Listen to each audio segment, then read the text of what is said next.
आज फिर से गीत के भाव सुना चाहिए बड़ा प्यारा गीत बा। सब कैमरा चालू है भैया। अपने ससुरे के हलिया का बताई बीरना, अपने ससुरे का हलिया का बताई बीरना, का बताई बीरना, का बताई बीरना, का बताई बीरना, अपने ससुरे का हलिया का बताई बीरना,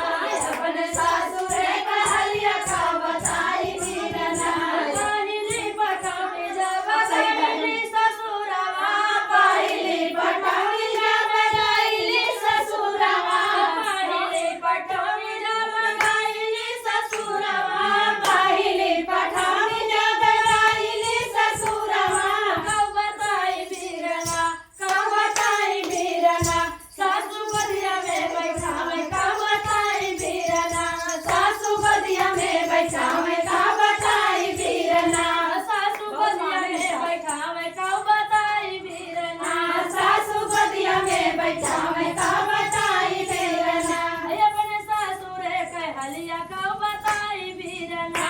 अपने ससुरे के हलिया का बताई बीरना, का बताई बीरना, का बताई बीरना, का बताई बीरना, अपने ससुरे के हलिया का बताई बीरना,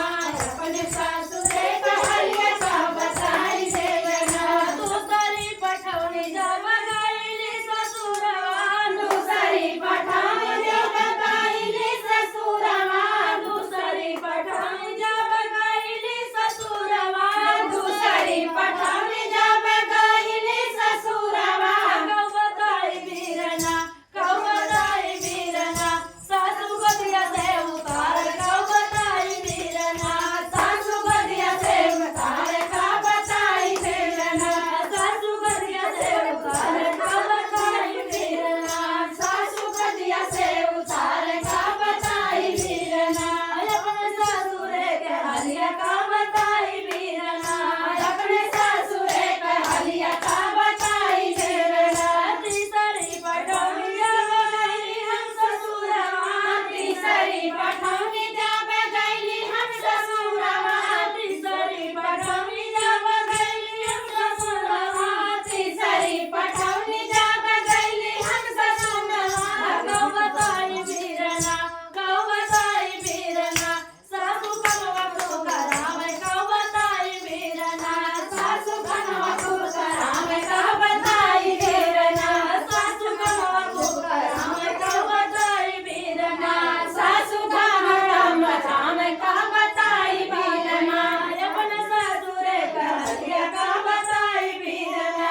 अपने ससुरे का हलिया का बताई बीरना, का बताई बीरना, का बताई बीरना, का बताई बीरना, अपने ससुरे का हलिया का बताई बीरना, अपने ससुरे का हलिया का बताई बीरना। चौथी बार जब गईली ससुरवा, चौथी बार जब गईली हम ससुरवा, का बताई बीरना, का बताई बीरना, सासु झगड़ा खूब मचावे का बताई बीरना, सासु झगड़ा खूब मचावे का बताई बीरना, सासु झगड़ा खूब मचावे का बताई बीरना, सासु झगड़ा खूब मचावे का बताई बीरना। अपने ससुरे का हलिया का बताई बीरना, अपने ससुरे का हलिया का बताई बीरना, अपने ससुरे का हलिया का बताई बीरना, अपने ससुरे का हलिया का